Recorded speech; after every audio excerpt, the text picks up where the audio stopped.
Dalam proses serah terima hasil pengadaan, pihak yang terlibat diantaranya adalah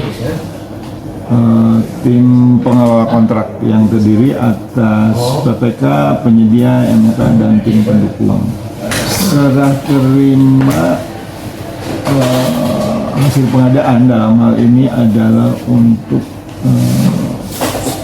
pekerjaan konstruksi terbagi menjadi dua bagian, yaitu serah terima pertama hasil pekerjaan atau PHO, provisional handover, dan serah terima akhir hasil pekerjaan, final handover. Untuk serah terima pertama hasil pekerjaan atau provisional handover PHO dilakukan sesuai dengan ketentuan yang tertuang dalam kontrak. Penyedia mengajukan permintaan tertulis kepada pejabat penandatanganan kontrak untuk dilakukan penyerahan hasil pekerjaan. Selanjutnya, sebelum dilakukan serah terima, pejabat penandatanganan kontrak melakukan pemeriksaan terhadap hasil pekerjaan yang dapat dibantu oleh konsultan pengawas atau tim ahli dan tim teknis.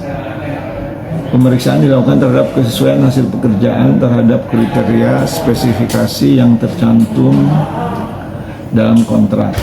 Dan itu pembayaran dilakukan sesuai ketentuan di dalam kontrak. Kemudian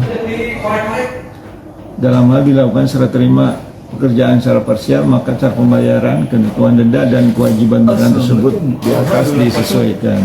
Selanjutnya, untuk serah terima akhir hasil pekerjaan, setelah masa pemeliharaan berakhir, penyedia mengajukan permintaan secara tertulis kepada pejabat penandatanganan kontrak untuk penyerahan akhir pekerjaan. Pejabat penandatanganan kontrak setelah menerima pengajuan memerintahkan pengawas pekerjaan untuk melakukan pemeriksaan dan pengujian apabila diperlukan terhadap hasil pekerjaan. Apabila dalam pemeriksaan hasil pekerjaan penyedia telah melaksanakan semua kewajibannya selama masa pemeliharaan dengan baik dan telah sesuai dengan ketentuan yang tercantum dalam kontrak, maka pejabat penandatanganan kontrak dan penyedia menandatangani berita acara serah terima akhir pekerjaan. Setelah penandatanganan berita acara serah terima, pejabat penandatanganan kontrak untuk menandatangani kontrak menyerahkan barang hasil pekerjaan kepada PA atau PA ini merupakan serah terima paling akhir. Mekanisme serah terima pekerjaan dari pejabat penandatanganan kontrak kepada PA atau PA dilakukan berdasarkan peraturan perundang-undangan yang berlaku. Hal-hal yang tercantum dalam dokumen serah terima hasil pengadaan yaitu berita acara pemeriksaan pekerjaan, kemudian daftar simak pemeriksaan administrasi hasil pekerjaan, dan berita acara serah terima pekerjaan. Selanjutnya, dokumen atau sumber data yang digunakan dalam serah terima hasil pengadaan meliputi dokumen prakontrak, addendum kontrak bila ada, kemudian dokumen kontrak itu sendiri, dan dokumen pelaksanaan kontrak. Tujuan serah terima hasil pengadaan adalah agar produk yang dihasilkan penyedia sesuai dengan kontrak dan sesuai dengan rentang kerja, scope of works kontrak.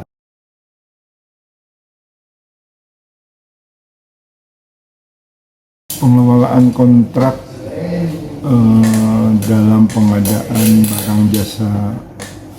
barang dan jasa pemerintah terdiri atas 5 tahap, yaitu perumusan kontrak, pengendalian kontrak, pembentukan tim pengelola kontrak PBJ, serah terima hasil pengadaan, terakhir adalah penyusunan instrumen evaluasi kinerja penyedia.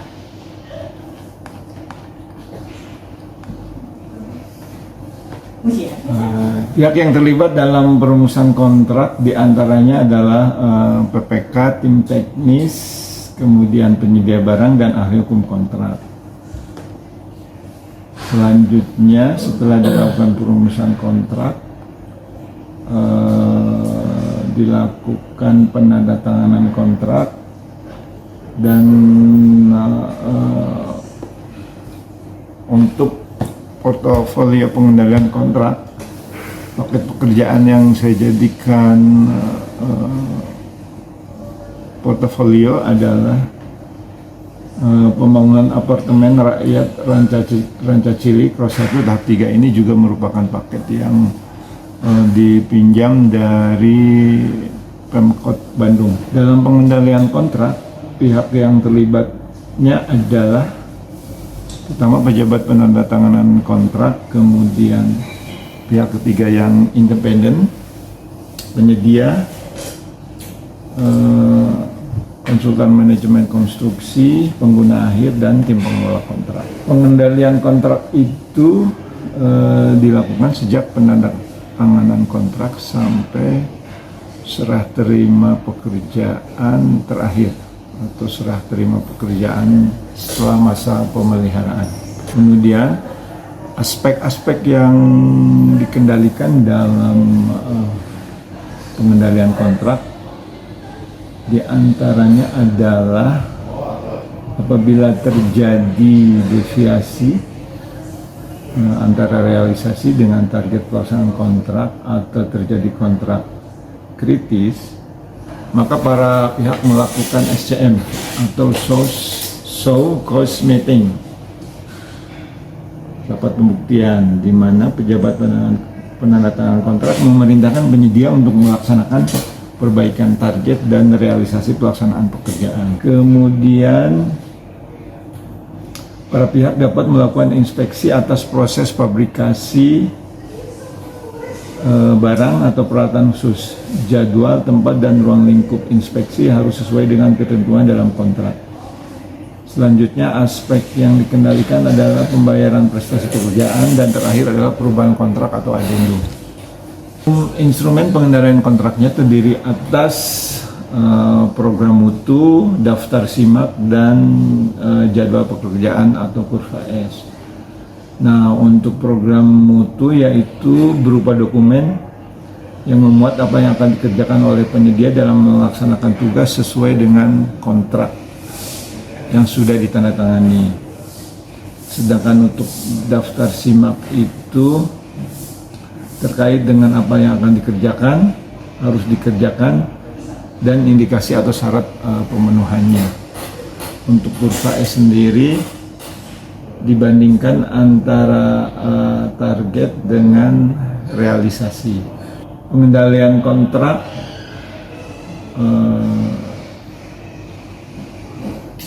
data atau sumber dokumen yang digunakannya adalah naskah kontrak, RAB kontrak, dokumen hasil pemilihan dari pojak pemilihan, laporan pengawasan dari konsultan pengawas, SSUK, dan SSKK. Pengendalian kontrak ditujukan untuk memastikan bahwa sasaran atau target yang ditetapkan dalam kontrak dapat tercapai.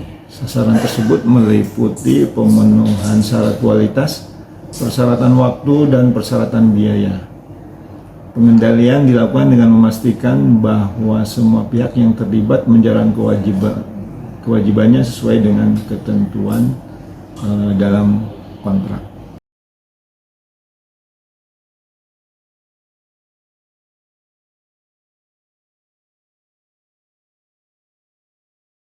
Selamat pagi Bapak dan Ibu.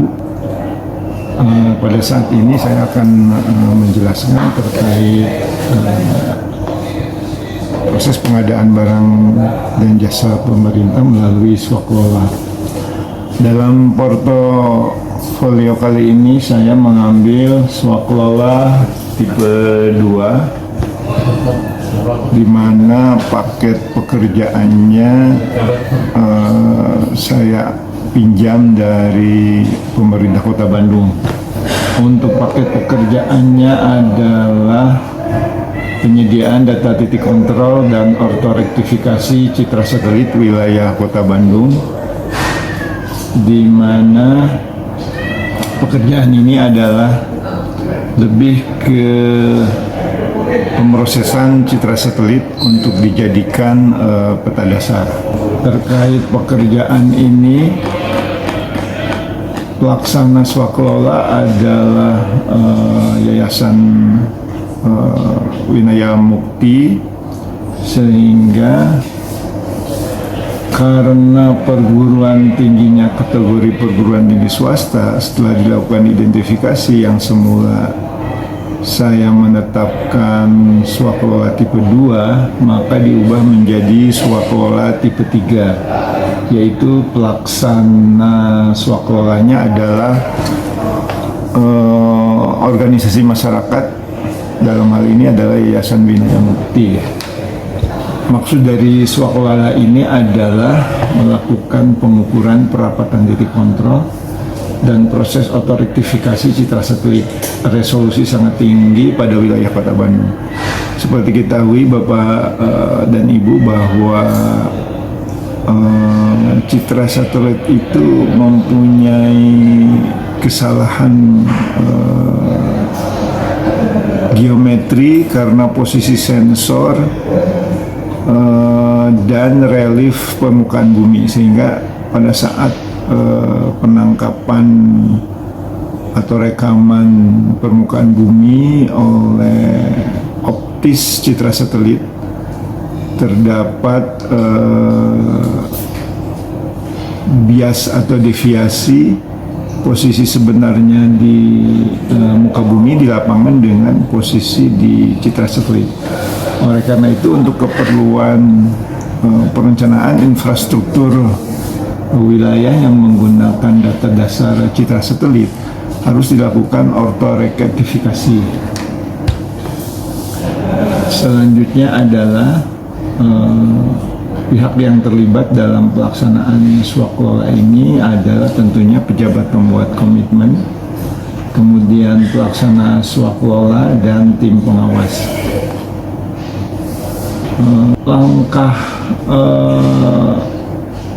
Langkah dalam pengambilan data di lapangan yaitu penyiapan peralatan, kemudian penentuan titik kontrol yang akan diambil koordinatnya menggunakan GPS geodetik, kemudian proses ortorektifikasi itu sendiri. Selanjutnya adalah pembuatan atau konversi resolusi citra satelit yang sudah dikoreksi. Selanjutnya adalah terkait penetapan tim perencana, pelaksana sama pengawas. Itu ditetapkan sebelum pelaksanaan swakelola dimulai. Pada tahapan perencanaan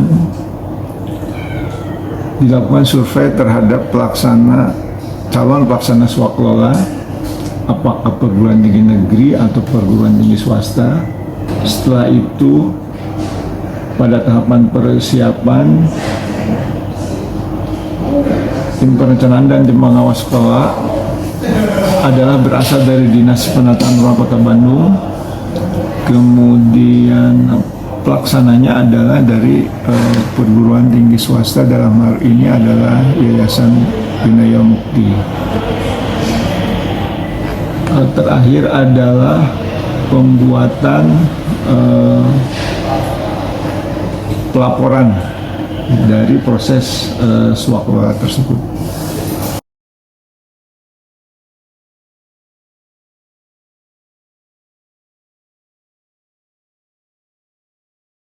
Pencegahan korupsi dalam pengadaan barang dan jasa dapat dilakukan melalui berbagai cara, termasuk diantaranya adalah peningkatan transparansi, penerapan sistem elektronik, penguatan integritas, serta penegakan hukum yang tegas. Penting untuk memastikan bahwa proses pengadaan barang dan jasa berjalan secara efisien, efektif, dan bebas dari praktik korupsi.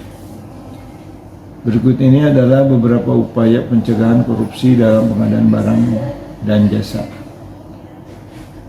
Yang pertama adalah transparansi dan akuntabilitas. Hal tersebut dapat dicapai diantaranya adalah melalui optimalisasi sistem e-katalog, yaitu penggunaan e-katalog dapat meningkatkan transparansi dan efisiensi dalam pengadaan barang dan jasa. Karena semua informasi terkait tersedia secara online dan diketahui oleh publik atau halayak ramai. Selanjutnya adalah akses informasi publik. Memastikan akses publik terhadap informasi pengadaan barang dan jasa, termasuk rencana umum pengadaan, dokumen pengadaan, dan laporan hasil pengadaan, semuanya dapat dengan mudah diakses oleh publik. Kemudian, evaluasi dan monitoring. Melakukan evaluasi dan monitoring secara berkala terhadap proses pengadaan barang dan jasa untuk mendeteksi potensi penyimpangan. Selanjutnya adalah sistem whistleblowing. Mengoptimalkan sistem whistleblowing untuk pelaporan dugaan tindak pidana korupsi. Yang kedua adalah peningkatan integritas dari para pihak yang terlibat di dalam proses pengadaan barang dan jasa. Upayanya diantaranya adalah pendidikan anti korupsi, yaitu memberikan pendidikan dan pelatihan tentang nilai-nilai anti korupsi kepada seluruh pihak yang terlibat dalam proses pengadaan barang dan jasa. Selanjutnya adalah penerapan kode etik, yaitu dengan menerapkan kode etik yang jelas dan tegas untuk seluruh pihak yang terlibat dalam proses pengadaan barang dan jasa. Selanjutnya adalah penguatan budaya anti korupsi, yaitu membangun budaya anti korupsi di lingkungan instansi pemerintah dan swasta yang terlibat dalam pengadaan barang dan jasa. Yang ketiga adalah penguatan sistem,